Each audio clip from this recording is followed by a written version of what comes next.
Au nom du Père et du Fils et du Saint-Esprit. Amen. Frères et sœurs en Christ, je vous salue dans le nom de Jésus-Christ de Nazareth. Aujourd'hui, nous sommes le vendredi 12 juillet 2024 et nous sommes à la semence matinale. Les personnes qui nous suivent depuis le Sénégal, très bonne nouvelle pour vous. Nous sommes actuellement à Dakar. Aujourd'hui, à partir de 15h, nous nous retrouvons à la paroisse Saint-Maurice des HLM. Très bonne nouvelle. Nous avons exceptionnellement, après plusieurs réflexions, nous avons décidé de mettre en place 200 tickets de 5000 qui seront disponibles uniquement à la prière ce soir à 15h à la paroisse Saint-Maurice des HLM. Les tickets de 5000 étant finis, nous avons reçu plusieurs personnes qui n'ont pas les 10 000, mais qui souhaitent participer au concert. Donc, nous avons décidé exceptionnellement pour ces personnes-là de mettre 200 tickets de 5000 qui seront disponibles tout à l'heure à 15h à la paroisse Saint-Maurice des HLM. Je serai là, je vais prêcher la puissance de la croix dans la vie du chrétien. Vous savez, quand on parle de la puissance de la croix, attendez-vous forcément à la grâce pascale. La grâce pascale qui est le mystère même de l'œuvre de la rédemption que Jésus-Christ a opéré pour nous sauver. Frères et sœurs, nous avons commencé ce message depuis le mardi. Si vous avez remarqué depuis le mardi, je fais passer beaucoup de témoignages plus que habituellement. Pourquoi? Parce que les témoignages suscitent dans la vie de plusieurs personnes la motivation ou l'engouement de voir aussi l'œuvre de Dieu s'accomplir dans leur vie, ou du moins les projets de Dieu s'accomplir dans leur vie, et ainsi les personnes vont puiser dans leurs ressources une force intérieure qui est tirée des témoignages et s'ensuit les guérisons, les miracles et les changements. Frères et sœurs, permettez-moi d'aborder le point 4 de mon message en ce qui concerne le miracle par la foi. C'est la décision. La décision pour voir la grâce de Dieu se manifester dans la vie d'une personne. J'ai dit une fois, et je le dis très souvent, que la vie n'est rien d'autre qu'une succession de décisions. J'explique. Lorsque je dis que la vie n'est rien d'autre qu'une succession de décisions, cela veut dire quoi? Cela veut dire que la vie, en somme, c'est une vie dans laquelle nous sommes amenés à prendre des décisions, et ce sont les décisions-là qui, justement, meublent et constituent notre journée. Je prends un exemple pour illustrer ce que je suis en train de dire. Tout à l'heure, moi j'enregistre la soirée matinale, il est 3h30 du matin. Je peux vous assurer, aujourd'hui, avec la grâce de Dieu, j'ai pu faire la sieste 2 heures de temps dans l'après-midi.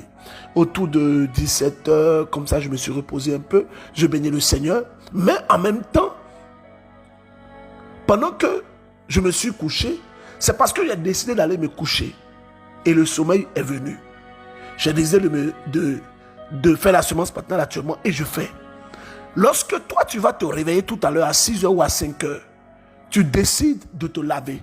Tu peux ne pas te laver et aller au travail. Tu peux décider de ne pas manger jusqu'à 20h. Tu peux décider de mal faire ton travail. Tu peux décider de bien faire ton travail. Donc la vie est une succession de décisions. La décision ici, elle est fondamentale pour l'action de Dieu dans la vie d'une personne. Je parle ici de la décision dans le sens de la foi.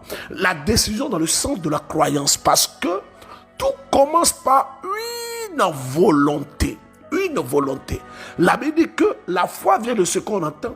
Ce qu'on entend vient de la parole de Dieu. Mais il faut que tu te décides. Jésus dit, je me tiens à la porte de ton cœur. C'est ce que le Seigneur a dit. Il dit quoi? Je me tiens à la porte de ton cœur. Complète pour moi. Complète. Est-ce que tu connais? Je me tiens à la porte de ton cœur. Je frappe. J'entrerai et je dînerai avec toi. Ah, ne vous attendez pas à ce que je vous explique, que je donne la suite. Voici une sœur qui a été guérie après 30 ans. 30 années. Je vous laisse écouter. 30 années. Seigneur, que toutes les personnes qui souffrent, pendant qu'elles seront en train de faire le témoignage, disent Seigneur, agis à moi. Et aujourd'hui, à 22h, ma katalabracha. Vous savez que moi, j'ai plus pour habitude de faire des directs comme je faisais avant, tout le temps sur Facebook et tout ça. Je fais les directs sur Facebook quand Dieu me l'ordonne. Et ce direct de ce soir à 22h va transformer, changer, impacter la vie de certaines personnes. Laissons Dieu nous faire du bien. Laissons Dieu nous toucher. Amen. Depuis 30 ans. Shalom, shalom, shalom, papa berger, Élisée Dossa. Jésus est la lumière de ma vie. Il a commencé, il a commencé. Jésus est l'architecte de mon vie. Ce qu'il a commencé, il va l'achever. Shalom, papa. Papa, je suis une sœur béninoise. Papa, je veux témoigner pour la grandeur que Dieu m'a fait aujourd'hui. Cette nouvelle est vraiment chaude que je ne voulais même pas encore douter des merveilles que Dieu de la semence m'a faites. Papa, depuis 30 ans, je traîne des maux de bas-ventre, communément appelée règle douloureuse, depuis 30 ans, papa. Après mes premières menstrues à l'âge de 16 ans, à partir de 18 ans, j'avais un problème avec ma grand-mère qui avait piqué mes couches de menstruation. Et c'est avec ça qu'elle a fait la chose. Et depuis ce temps, papa, j'étais encore au CM2, papa. Depuis ce temps que je traînais cette maladie. Quand je vais voir mes menstrues chaque fin du mois, comme ça, je déchire la nage, je marche avec la tête. Les voisins savent que ce mois-là, la fille là, elle a eu ses menstrues. Je souffrais, mais je n'ai pas les moyens pour aller à l'hôpital. Je prenais des médicaments, des zèbres traditionnels, des tisanes traditionnelles. Malgré ça, les douleurs ont persisté jusqu'à mon accouchement. Après mon accouchement, j'ai vu que ça a diminué un peu. Mais je traînais toujours ça. Tous les fins du mois, je suis là à pleurer. Je vous dis, papa, des grincements de dents. C'est parce que je ne pouvais plus pleurer à personne. Je me suis dit que je suis déjà une femme, donc je pleure à l'intérieur de moi-même. Je tords, cette douleur me tord pendant 3 jours, parfois plus de 3 jours.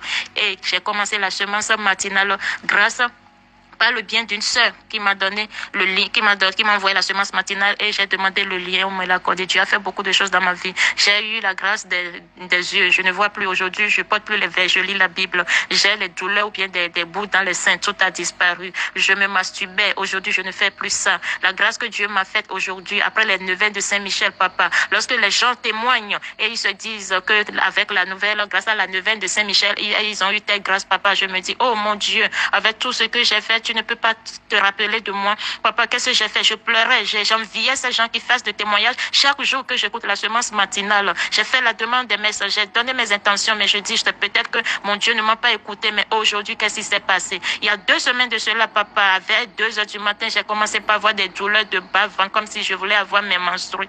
Et c'est comme si les douleurs me tordaient dans la nuit profonde, mais je ne pouvais pas me lever. C'est comme si je suis en train de subir une opération, papa. Je n'ai jamais eu ce genre de douleur, mais jusqu'à ce que je me battais et finalement, je me suis retrouvée en éveil, mais j'avais tellement mal. Je me suis levée, j'ai pris l'huile sainte, j'ai passé sur mon bas-ventre et mon ventre. J'ai prié, je demandais à Saint-Michel de me protéger. J'ai dit, oh, qu'est-ce que les 7 sorciers-là ont encore fait dans mon ventre cette nuit-là? J'ai prié, faut dire, mais malgré ça, ce n'était pas encore la date de ma menstruation, il me reste encore 2 semaines.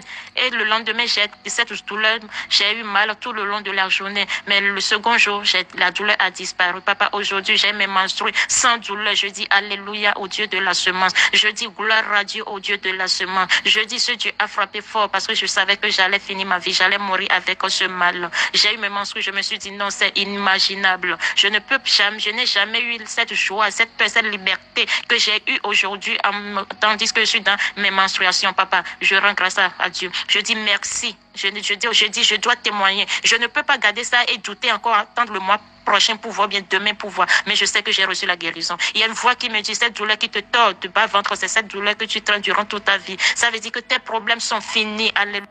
Ah, Waouh.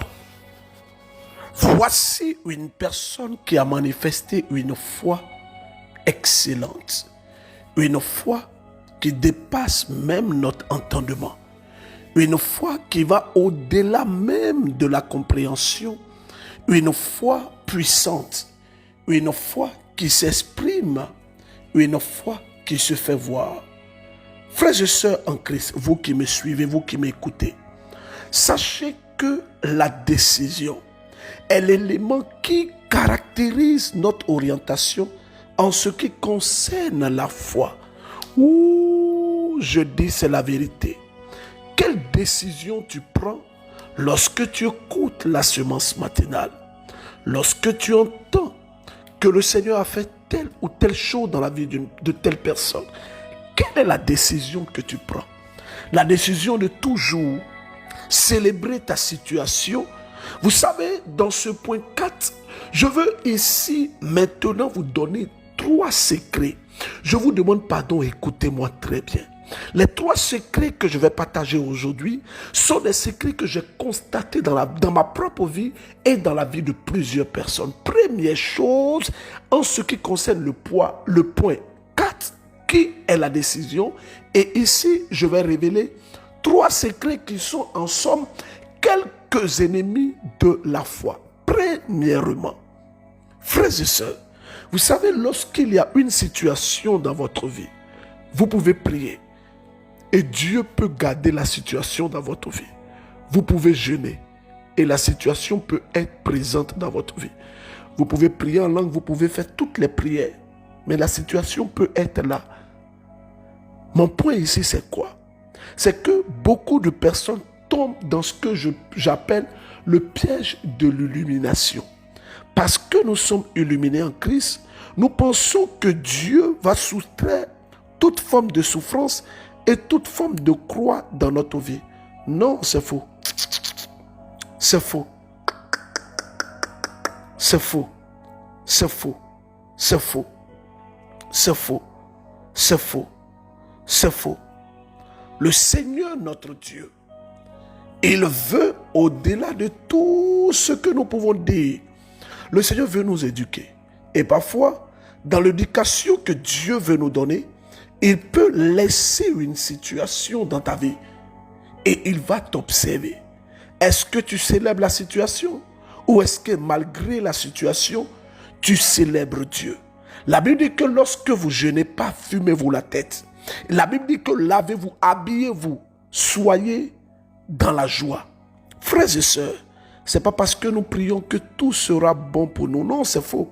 C'est pas parce que nous chantons Alléluia, Amen, que tout sera comme nous voulons. C'est pas parce que nous allons à la messe, pas parce que nous lisons la Bible, que nous prions, que tout sera bon et que tout sera agréable pour nous. Non, c'est faux. Parfois, le Seigneur laisse des situations dans notre vie pour voir jusqu'où notre foi s'exprime. Regarde, tu pries depuis des années pour être guéri. Tu entends des témoignages. Ah, j'ai rencontré le berger a prié pour moi, Dieu m'a guéri. Je suis parti à la messe au cours de l'Eucharistie. Dieu m'a guéri. Au cours d'une telle... Dieu m'a guéri. Mais le Seigneur attend. Il regarde, il observe. Quelle est ton attitude vis-à-vis d'une situation qui perdure, une situation qui continue, malgré tes prières, tes efforts de sanctification, de prière, malgré tes temps de jeûne, tes temps de détachement. Mais la situation est là. C'est pourquoi le Seigneur nous a inspiré ce cantique. Beaucoup de personnes passent à côté de ce que le Seigneur nous inspire. Vous savez, chaque fois que le Seigneur nous demande de faire un concert, on n'organise pas un concert parce qu'on a envie de faire un concert. Non, non, non, non, non, non, non, non, non et non. Nous organisons un concert, pourquoi? Pour répondre d'abord à une recommandation divine. Le Seigneur dit que ce qu'il recherche, ce que Dieu veut, c'est ce dont le Seigneur a besoin. Ce ne sont pas d'abord des bons prédicateurs, non, c'est faux. Ce ne sont pas d'abord des personnes qui ont une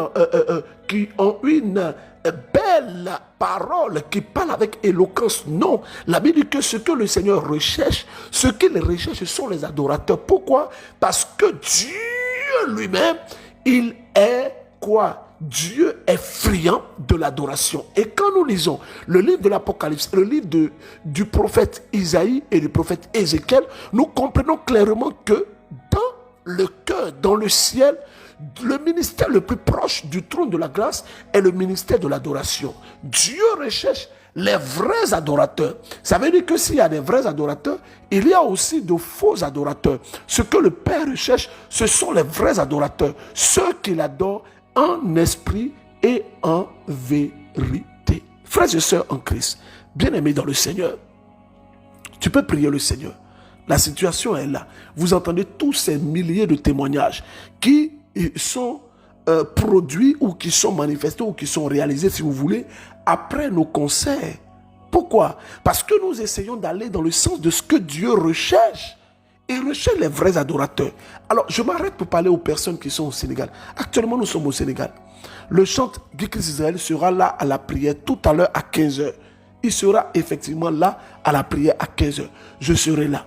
Nous allons célébrer le Seigneur. Nous allons prier. Nous allons parler de la croix, de la puissance de la croix dans nos vies, dans nos souffrances, dans nos misères, dans nos états de maladie. Je vais essayer de voir sur le service de communication MCM Sénégal si on pourra même peut-être faire un direct sur le page. Mais j'en appelle ici à toutes les personnes qui m'écoutent. Je parle et je dis ceci. Exceptionnellement, il y aura quelques tickets de 5 000. Vraiment pour les personnes qui, on a essayé de faire des efforts pour produire ces quelques tickets-là. Donc, venez prendre vos tickets. Et faites l'effort pour ceux qui ont pris les tickets de 20 000, sont les VIP au devant de la scène. Les tickets de 15 000 juste après les VIP. Les tickets de 10 000 viennent après. Et les tickets de 5 000, c'est pour la grande masse. Mais ne vous en faites pas. Les dispositions ont été prises. Il y aura des écrans géants. Il y aura une bonne sono. Il y aura des jeux de lumière. En tout cas, on a tout prévu pour adorer Dieu et pour le célébrer. Deuxième piège à éviter. C'est ce que j'appelle le piège du découragement. Écoute-moi bien. C'est pourquoi j'aime le chant. J'aime ce cantique. Même si c'est difficile, donc difficile pour moi va sortir. Les gens sont étonnés de voir que le berger est devenu dangereux. Il est devenu dangereux, il chante. On dit, ah donc berger, toi, tu chantes. Moi, je chante depuis, hein. C'est parce qu'il n'a pas me fait voir, hein. C'est parce qu'il n'a pas me fait voir, donc je suis là, je ne chante pas en connaissant, hein. Sinon moi, là, vraiment, ne vous amusez pas à moi, hein. Merci aux arrangeurs, Baby Philippe, à la chantinesse de la miséricorde, qui m'ont motivé, Moïsata, qui m'ont aidé à ce que je me lance, qui m'ont motivé à chanter, qui m'ont encouragé et qui m'ont coaché également, et ça a donné le résultat que nous voyons. Écoutons. Cette année, je serai devant. Peu importe les situations. Je tombe, je me relève. Ça n'a pas marché, je continue. Les gens parlent, j'avance. Avançons. Cette année, je serai devant. Je veux informer toutes les personnes. La clé USB du nouveau album sera disponible le samedi au Grand Théâtre au prix de 5 000. Vous pourrez l'avoir. Pour toutes les personnes qui viendront au concert, les personnes également qui ne seront pas au concert, vous aurez la possibilité d'avoir comment on appelle ça, ce cantique, donc la clé. Je vous laisse écouter. Cette année, je serai devant. Le berger dans hein, je vous ai dit ça.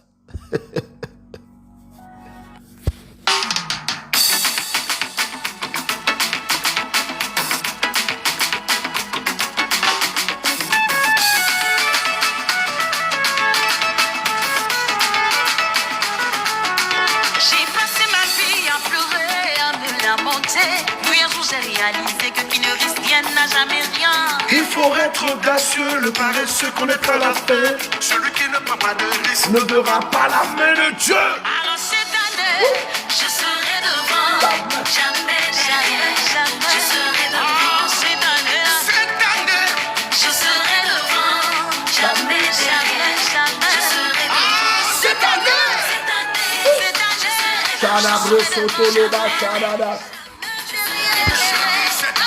Cette année-là.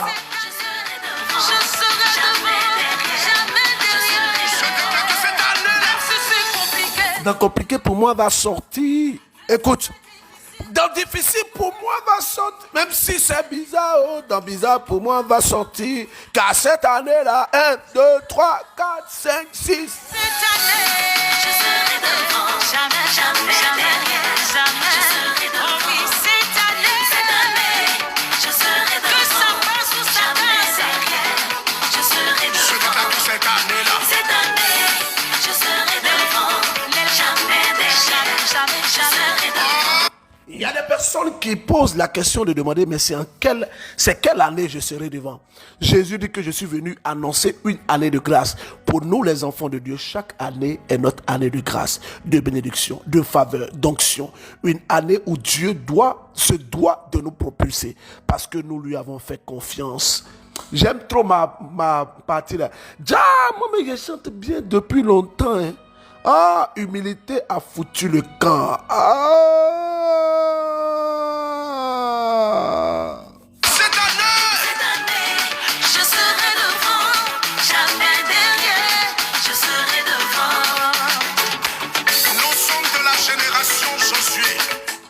Nous marchons avec les pères et nous arriverons à Cana. Ou bien, famille MC, on est là. Écoute bien. Je suis un commandant, je suis un héros. Mon Dieu a le chrono. Je serai devant. Je dis. Ben, ben, ben.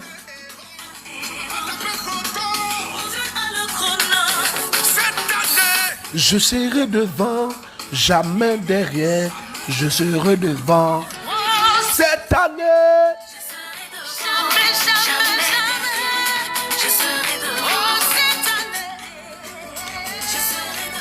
Même si ça n'a pas marché. Oh, j'aime trop la partie. Même si c'est difficile, dans difficile pour moi va sortir. Pourquoi te décourages-tu? Pourquoi as-tu le visage abattu? La personne va se reconnaître. Pourquoi es-tu si triste? Parce qu'une situation n'a pas marché? Parce qu'on t'a fermé la porte? Sache que quand le monde te ferme une porte, Dieu se met à l'œuvre pour te préparer une porte triplement merveilleuse que ce que les hommes ont décidé de te fermer.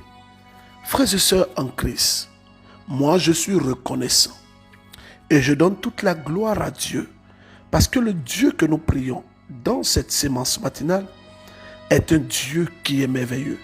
Allons-y au Togo, là où Dieu a manifesté sa grâce dans la vie d'un frère, l'un de nos frères, qui était à la porte du licenciement et que Dieu a merveilleusement surpris.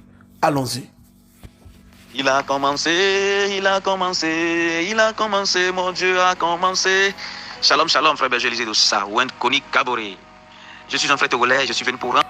J'aime trop quand on m'appelle frère Berger Élisée Dossa. Ceux qui disent toujours papa Berger, papa Berger, papa Berger, papa Berger, papa Berger là. Je préfère frère ou berger. Pour ceux qui m'ont pris comme le père spirituel, un frère en Christ qui peut être un père spirituel pour eux, il n'y a pas de problème. Mais bon, on fait avec. Que Dieu vous bénisse. Écoutons. Pour rendre mon deuxième témoignage.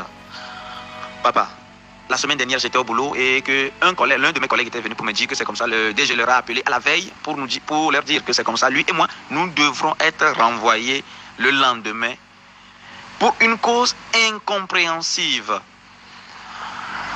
Je lui ai dit, j'ai souri un peu, je lui ai dit, ne t'inquiète pas pour ce sujet. J'étais revenu à la maison, j'ai prié avec la chanson de la chantinesse de la miséricorde. J'ai prié avec la prière inspirée autant pour moi. J'ai allumé la chanson de la chantinesse de la miséricorde. Le lendemain, avant de partir au boulot, j'ai encore prié fort le Seigneur. Et j'ai dit, Seigneur, les gens reçoivent la grâce du travail. Et c'est en ce moment que cette prophétie est relâchée, que moi je vais perdre mon boulot, que je ne vais pas, j'ai ouvert ma Bible, j'ai déposé ma main droite, j'ai dit, je ne vais pas aller au service aujourd'hui et revenir pas avec la honte parce qu'on m'a renvoyé. Mais je vais partir là-bas parce que j'ai trouvé mieux ailleurs. C'est la prière que j'ai faite au Seigneur et j'ai prié, je suis parti au boulot. Et le DG a dit que nous aurons une réunion le jour-là. C'est dans cette réunion que nous devons être renvoyés. C'est après cette réunion que la décision sera prise et nous serons renvoyés immédiatement. Et j'ai dit au Seigneur même que cette réunion ne tienne pas. J'étais parti au boulot et l'heure de la réunion sonnait. Le DG n'est pas ici, il est à l'étranger. On l'a appelé et on a dit que c'est comme ça, nous sommes prêts pour la réunion. Et il a dit que la réunion ne tient pas de partir à la maison. Et le troisième jour, j'étais parti à une prière. Avant de finir la prière, j'étais parti à 18h, j'étais de retour autour de 21h. Et j'ai constaté 2 appels en absence. Et j'ai rappelé le numéro. C'était le numéro de manager. C'était un poste que j'avais postulé, c'était le manager qui m'a appelé pour l'entretien. Que le DG a voulu me voir le lendemain. Et pris de joie, j'ai remercié le Seigneur. La nuit, j'ai prié encore le Seigneur avec la chanson de la chantinesse, la prière inspirée et avec la chanson. Et j'étais parti à l'entretien, j'ai dit au Seigneur, Seigneur, devance-moi. Il m'a vraiment dévancé. J'étais parti à l'entretien. J'ai rencontré le DG. Sans même discuter, papa, le DG a dit, voilà la personne que je veux. Lui, il est très simple. Il peut travailler avec moi. Et je vous assure que tout a été bien passé. Tout a été bien passé. Et il m'a même dit, il a même voulu que je commence le lendemain. Le lendemain. Et je vous assure, papa, que l'offre là, je l'avais postulée par hasard. Et par un seul CV et une seule photo simple de moi. Je n'avais pas l'idée. Je n'avais pas l'idée.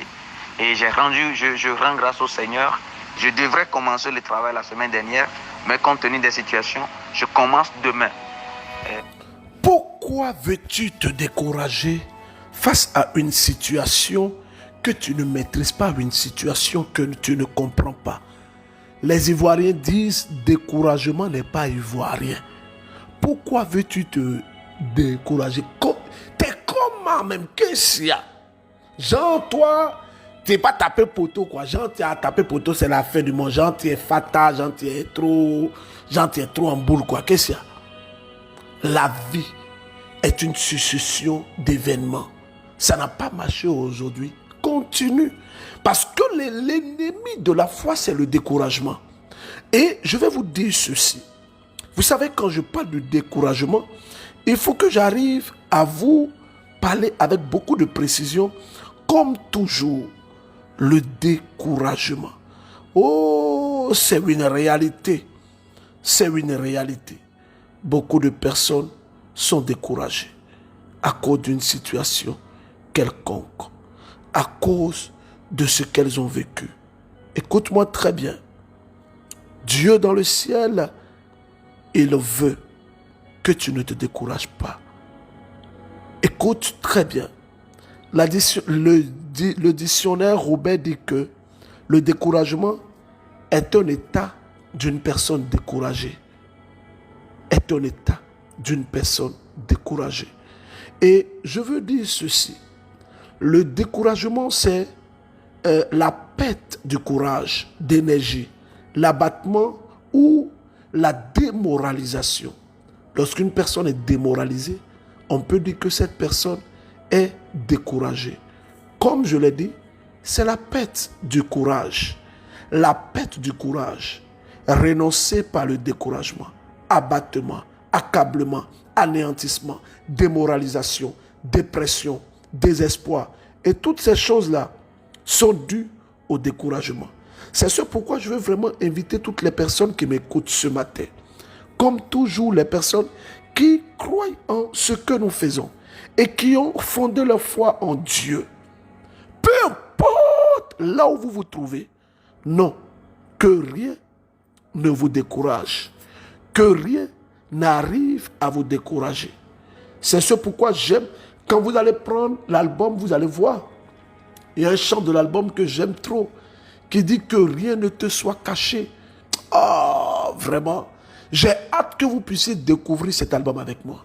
Troisième ennemi de la foi, c'est ce que j'appelle la peur. La peur. La peur est un sentiment normal, mais lorsqu'elle devient obsessionnelle, alors elle vous ferme les portes. La peur est un sentiment naturel, humain, mais lorsque la peur devient obsessionnelle, elle vous ferme la porte. Je ne sais pas combien de fois je vais dire aux personnes. Vous savez, lorsque vous vivez une situation, l'élément pour moi de discerner ou de juger que vous avez la foi devant une situation, c'est votre attitude vis-à-vis de cette situation-là. Il y a des personnes qui ont tellement peur que la peur les freine dans leur élan de succès et dans leur élan de foi. Moi, je dis toujours, le monde où on est là, la vie qu'on vit là, c'est une vie bizarre. Tout peut aller chez toi aujourd'hui et puis demain, tout peut s'écrouler. Mais il faut que tu sois une personne dotée de qualités que Dieu recherche. Frères et sœurs en Christ, cette sémence matinale que je suis en train d'enregistrer ce matin, c'est pour parler à plusieurs personnes. Je veux ici, parce que, je ne sais pas, mais c'est merveilleux. De plus en plus, je vais vous dire ça en toute vérité, De plus en plus, je suis contacté par les Blancs. Moi-même, ça me surprend. De plus en plus, je suis contacté par les Blancs qui disent écouter Sémence Matinale, qui sont touchés, et je réalise combien de fois est-ce que des personnes souffrent dans le monde. Vous n'avez pas idée. Oh, vous n'avez pas idée. Vous n'avez pas idée. Le Seigneur a guéri ma fille des douleurs et de la drépanocytose. Une femme témoigne de la puissance de Dieu dans sa vie. Préparez-vous ce soir à 22h. Même si tu n'as pas Facebook, va créer Facebook. Spécialement, tu mets un nom comme ça, tu mets une photo comme ça et puis tu te connectes. Il y a des gens qui disent que moi là, je n'ai pas Facebook. Oh, Facebook est le plus grand réseau social au monde. Quand on est sur Facebook là, moi je suis sur Facebook, c'est uniquement pour le Seigneur. À part ça là, si vous prenez mon Facebook, c'est Dieu qui est au cœur de mon Facebook. C'est tout. Écoutons. Et Dieu va guérir les personnes qui souffrent de la drépanocytose. Bonsoir berger. J'espère que vous portez bien ainsi que toute la famille. Berger, je viens rendre grâce à Dieu pour la vie de ma fille. Je viens rendre grâce à Dieu pour la santé de ma fille. Ma fille est drépanocytaire et elle a fait une crise. Et c'était pas facile. La douleur, l'enfant criait, l'enfant pleurait. J'ai même enregistré les cris de l'enfant. Et je vous ai envoyé avant-hier mardi pour vous demander de prier pour elle afin que le Seigneur étende sa main, afin qu'elle puisse retrouver la santé. Et vraiment, ma fille souffrait beaucoup. Je mettais la prière inspirée. Je mettais les chants de la chanteuse Inès, de la miséricorde. Ne passe pas sans me toucher. Dis-moi encore, les anges descendent. J'alternais tout avec la prière inspirée. J'alternais. J'ai dit, Seigneur, touche ma fille. Et ma fille ne pouvait même pas s'arrêter puisqu'elle avait mal. Ses pieds lui faisaient mal. Et si elle veut pisser, même il faut qu'on la prenne pour déposer sur le pot et puis la reprendre encore. Mais berger, à ma grande surprise, hier matin quand elle s'est levée, elle dit, maman, je vais pisser. J'ai dit, attends, je vais te prendre. Elle dit, non, laisse. Je peux descendre. Elle est descendue du lit toute seule. Elle a fait pipi. Elle est remontée se coucher. J'ai dit, ça va. Elle me dit, oui, ça va. Tu n'as pas de douleur. Elle me dit, non. J'ai dit, gloire à Dieu. Et les médecins m'ont donné une ordonnance d'aller chercher des produits à la pharmacie. Elle s'est levée, qu'elle m'accompagne. J'ai dit, tu pourras marcher. Elle dit oui. J'ai dit, tu n'as pas mal aux pieds. Elle dit non. L'enfant m'a accompagnée à la pharmacie. J'ai payé les produits. Elle a tenu son sachet de produits et revenu. Et hier, toute la journée, l'enfant ne s'est pas plaint de douleur. Elle ne s'est pas plaint, même pas une seule douleur. Et la nuit, nous avons bien dormi. Et aujourd'hui, les médecins ont fait les visites, les analyses. On nous a donné quelques examens à faire. Ils ont dit non, c'est bon, vous pouvez rentrer. Je dis gloire à Dieu. Je rends grâce à Dieu. Et je vous dis merci pour vos prières. Nous disons simplement merci à Dieu. Je veux officiellement informer toutes les personnes qui nous suivent depuis le Congo, RDC, République démocratique du Congo, que nous avons maintenant le MCM en RDC, sous la supervision du révérend Père Lucien du Congo. Je veux bénir Dieu pour toutes les personnes qui m'écoutent et les personnes qui m'entendent. RDC, bientôt le berger sera là. Nous allons vivre un moment merveilleux avec le Seigneur. En tout cas, sur le regard de nos pasteurs de l'église, nos pères qui nous accompagnent, qui nous suivent et qui nous aident à faire cette mission-là dans ce que le Seigneur veut. Je mets ce témoignage qui fait 3 minutes et je commence à prier. S'il vous plaît, disposons-nous. Bonsoir, berger Élisée Dossa, Wenkoni Kabori. Je suis une sœur du Burkina Faso vivante à Ouagadougou. Beaucoup de personnes se demandent, mais Wenkoni veut dire quoi? Wenkoni veut dire Dieu donné. J'ai été baptisé Wenkoni. Mon nom c'est Kaboré. Kaboré. Vous avez entendu? Voilà. Je viens rendre gloire à Dieu pour sa grandeur dans ma vie. En 2013, j'ai été détectée séropositive. Et depuis lors, j'ai arrêté toute activité sexuelle de peur de contaminer un innocent. Et dans cette situation, voilà que l'herpès aussi vient s'ajouter. Et ça, c'est une maladie qui vraiment me dérange chaque semaine, l'apparition de l'herpès. Donc chaque semaine, j'étais obligée d'être en pharmacie, en train de payer les médicaments, alors que je ne travaille pas, je n'ai pas les moyens, c'était pas du tout facile. Et lors de votre passage à Ouagadougou, j'étais avec vous durant tous les 4 jours. Et je me suis scotchée à la semence matinale, à la prière inspirée et aux mélodies de la chantre Inès de la Miséricorde. Oh, le Seigneur a frappé. Le Seigneur a frappé fort. Parce que le VIH, même pour moi, n'était plus un problème. Mon problème, c'était l'herpès. Mais Dieu a fait grâce. Dieu a fait grâce. Dieu a fait grâce. J'ai commencé à écouter Semence matinale depuis février. Et depuis février, dès que j'ai commencé, j'ai vu que les apparitions n'étaient plus régulières. Elles n'étaient plus régulières. Et actuellement, ça fait 3 mois pleins, que je n'ai pas vu de manifestation de l'herpès. J'ai tardé pour témoigner parce que je voulais vraiment me rassurer que ta maladie était partie. Merci beaucoup, ma soeur. Je veux ici et maintenant demander aux personnes qui m'écoutent de se disposer. Je vous demande de vous disposer, s'il vous plaît. Disposez-vous. Nous allons prier.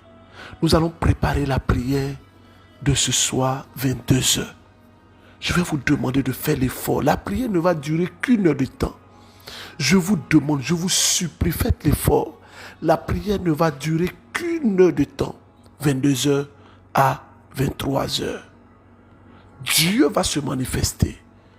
Mais le côté c'est bon bénéle et on a le direct au 22h heure Côte d'Ivoire tombé. 22h Côte d'Ivoire tombé et 23h de nous Benetton. Unko ay sabari kaya kuma me ko bi 22h là nebena darike ala nebena serike seri mi bena keni seri bena ke Facebook là ni a tuma mi bena seri ni ke a b 22h francs là ni 22h ni 22h c'est là abetra Facebook là ASBK ministère catholique miséricorde là abenanye bena sebeke bena la dari ala bena fem keni ala bena feni uke. Frères et sœurs en Christ, je bénis le Seigneur pour vous qui m'écoutez, qui ne parlez pas le français. Je ne suis pas encore très bon en anglais, mais je peux vous rassurer que dans très bientôt je ferai l'effort de m'exprimer en anglais. Alors voici maintenant la prière. Au nom du Père et du Fils et du Saint-Esprit. Amen. Seigneur notre Dieu, dispose-nous. Envoie ton esprit de sainteté, ton esprit de force et de puissance. Touche toutes les personnes qui suivent ce temps de prière et celles qui seront en direct. Que la Vierge Marie, Notre-Dame des victoires, Notre-Dame de toute grâce, Notre-Dame des anges, Mère de l'Église, qu'elle commence à intercéder pour nous, et que sa grâce nous touche. Que la Vierge Marie, Maman Marie, intercède pour nous. Je vais vous poser 2 questions très rapidement. La première question, donnez-moi le nombre de lettres que Paul a écrit. Et la deuxième question, donnez-moi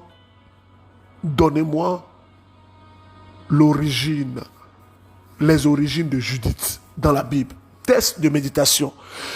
Le livre de Judith en son chapitre 9 et chapitre 10. On donne les tests, tu ne lis pas là. On donne les tests, tu ne lis pas. Dieu t'attend là-bas aussi. Que le Seigneur vous bénisse. Je salue tous les prêtres qui nous suivent, qui prient pour nous, qui prient pour moi. Et je me recommande à vos prières. Je ne suis pas un saint. Je fais l'effort de marcher avec le Seigneur, de marcher dans ses pas. Priez pour moi. Moi, je prierai pour vous.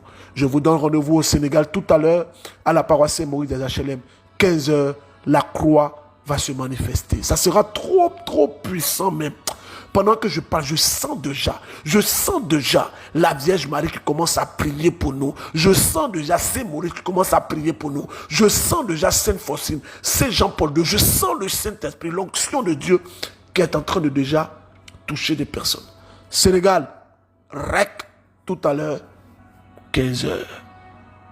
Au revoir. J'ai envie de terminer le chant là. Il faut qu'on termine, non? Vraiment, notre oreille là, vraiment, tu vas écouter la gloire de Dieu. Au nom du Père et du Fils et du Saint-Esprit. Amen.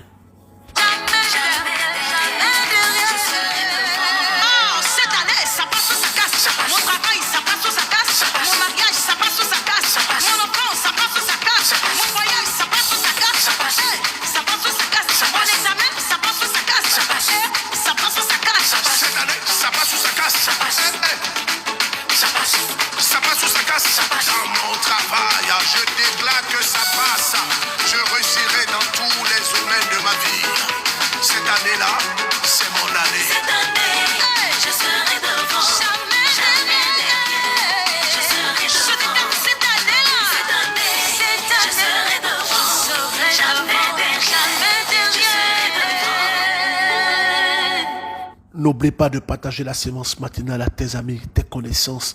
N'oublie pas d'être attaché au Seigneur et non à un homme. Moi, je ne peux rien faire pour vous. C'est Jésus-Christ qui peut faire des choses pour vous. Lorsque Dieu touche des personnes et guérit, ce n'est pas le berger, mais c'est Dieu. Je vous aime. Priez pour moi. Amen.